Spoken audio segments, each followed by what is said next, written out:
Mornye is very free-to-play friendly. Let's talk about it. My name is Juice, and let's get into it. Okay, so typically speaking, I usually like to evaluate whether an upcoming unit is free-to-play friendly or not. I'm just gonna be honest, Mornye is very free-to-play friendly. I am just gonna be upfront here and say, she is very free-to-play friendly. If that is the key piece of information you were hoping to hear, well then there you go. She is indeed extremely free-to-play friendly in my opinion. Now, obviously take the title with a grain of salt, because there is no such thing as a true must-pull in Wuthering Waves. There is never going to be such a thing as a must-pull in Wuthering Waves. You can pretty much invest into who you want as long as you know what you're doing somewhat, and you'll be able to clear. That much is obvious. However, Mornye is one of those characters where, sure, there's no must-pulls in Wuthering Waves, but if there was, we'd be teetering on the edge. Now, I will say that Shorekeeper is more of a must-pull than Mornye if we intend to throw that phrase around, because ultimately, Shorekeeper is a very universal character, and I highly doubt that anybody is ever going to be able to match up to what Shorekeeper provides.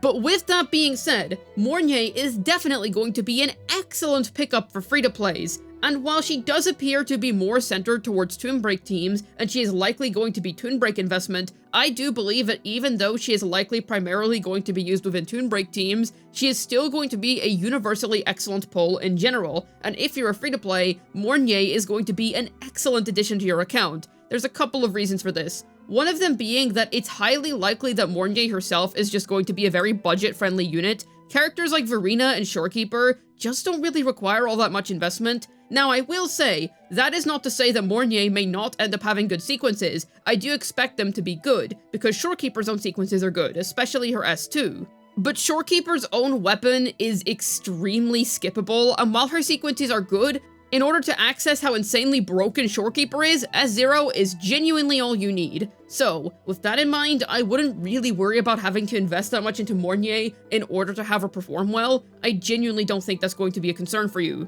And there is honestly a lot that we can infer from her build already. Reactor Husk gives 10% energy recharge within the main slot. And on the healing set, Kuro recommends energy recharge 3 costs to be locked. Shorekeeper is also heavily ER scaling, so if she is similar to her in any aspect, then I would say we can expect this character to be very budget-friendly, not to mention that we do in fact have a Broadblade in the game that does provide ER, and is a 4-star weapon, much like how Shorekeeper can use variation. With that said, Broadblade being Discord. Another thing that I should mention is that there is a suspiciously unused healing 5-piece set that exists in the game right now, and the set implies that the character using it is going to have something to do with off-tune build-up rate. So, with that in mind, we can infer that this is going to be an extremely cheap character to build that is going to be pretty similar to Shorekeeper in the sense that you just don't really have to invest that much into her in order to have her hitting the ground running.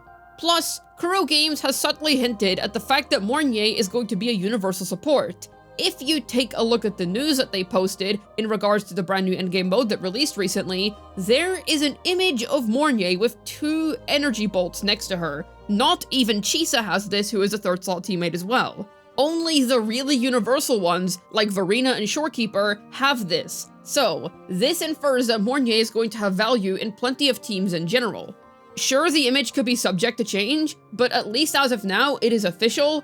Therefore, I am going to make the assumption that this is going to be the case, because Kuro themselves posted this. So this character already appears as if she is going to be a lot more versatile than somebody like Chisa, and that's another point that I want to make. She is inherently going to be more valuable than the average 3rd slot teammate. Somebody like Chisa is very tailored to negative statuses. Somebody like Roshia belongs in the trash of how useful she is. Generally, expensive 3rd slot teammates are just not worth the investment.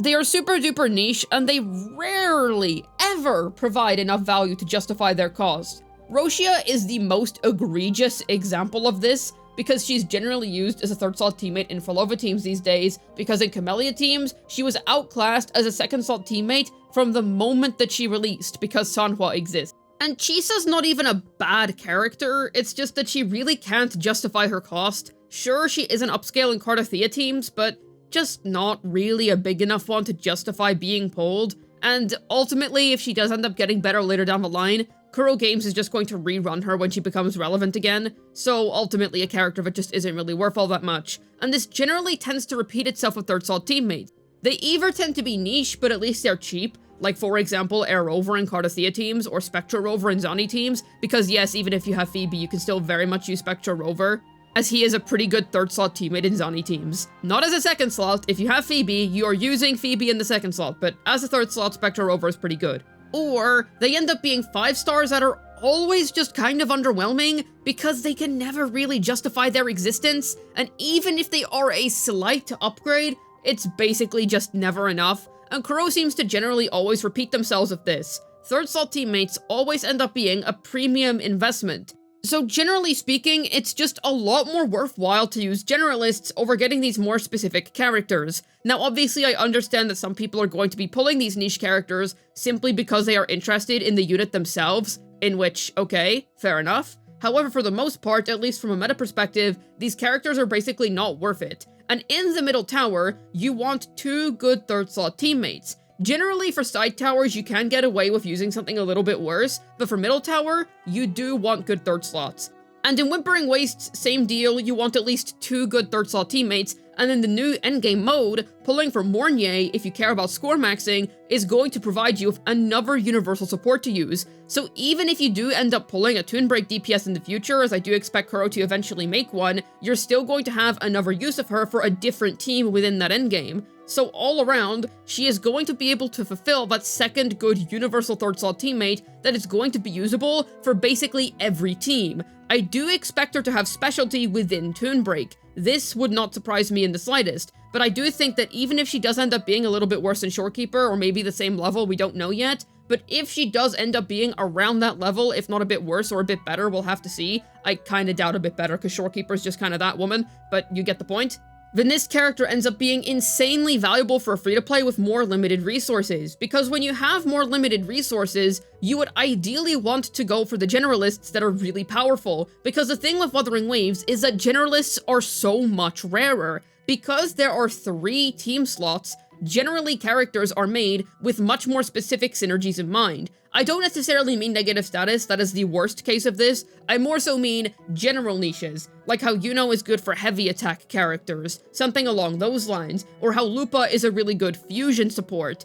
But either way, they always end up working with a really specific class of characters. So having the occasional good character that is able to break that bridge and kinda just work with anybody that you have on your account, that is absolutely excellent. And considering how we did recently get a new endgame mode that encourages the use of having multiple teams, this means that Mornye ends up being a good character even if you feel very comfortable with your current roster of characters already. Even if you already have plenty of third slots sorted out, if you have more teams that aren't covered, Mornye could cover you there. Now I will add, if all you care about is the Astrites in that endgame, then chances are you're probably not going to need this extra leg up, simply because a couple of good teams, like 4 to 5 good teams, is going to get you the Astrites. But either way, this character provides you with a very accessible way to get a higher score there, because she has 2 usages, at least according to that official picture from Kuro Games. Now once again, could be changed, I don't know, but that was an official image from one of the Kuro Games news posts,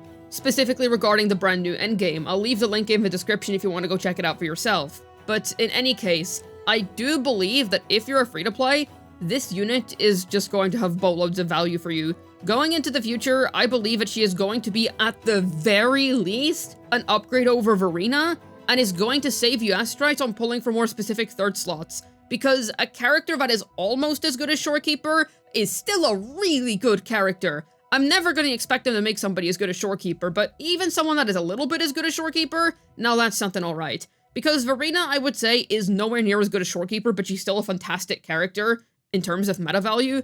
And I do personally think that Mornye will probably end up being better than Verena, so she ends up in a very comfortable position where, even if you're not pulling her for Toon Break, she is still going to be an absolutely excellent investment.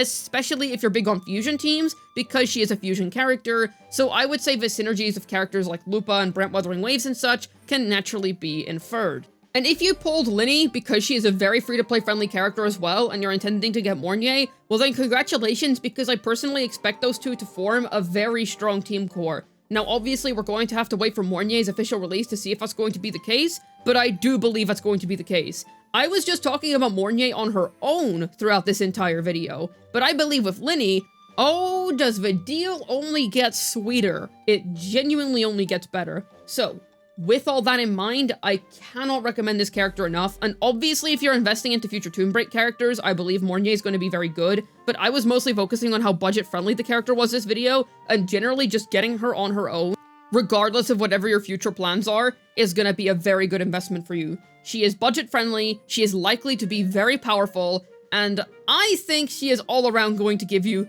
tons of bang for your ass strides. So all around, this character is going to save you on needing to pull third slot teammates, as I personally do expect her to at the very least be better than Verena at a baseline, even outside of Tomb Break teams. I don't know if that's going to be the case, but I do expect it to be the case. And all around, I don't think it gets more free-to-play friendly than this. If she is a potential upgrade over Verena, well then that already seals the deal in my opinion. She's obviously very strong looking, I think this much was obvious, but I would say definitely consider getting her if you haven't considered getting her already. She is really strong, and I expect her to be an absolute behemoth in terms of value for free-to-play players. Hopefully this video was able to tell you why Mornye is indeed free-to-play friendly. This has been Juice, signing out, and we only have about 10 days left before we get to see what an absolute behemoth the double Tomb Break core is going to be. I am so excited.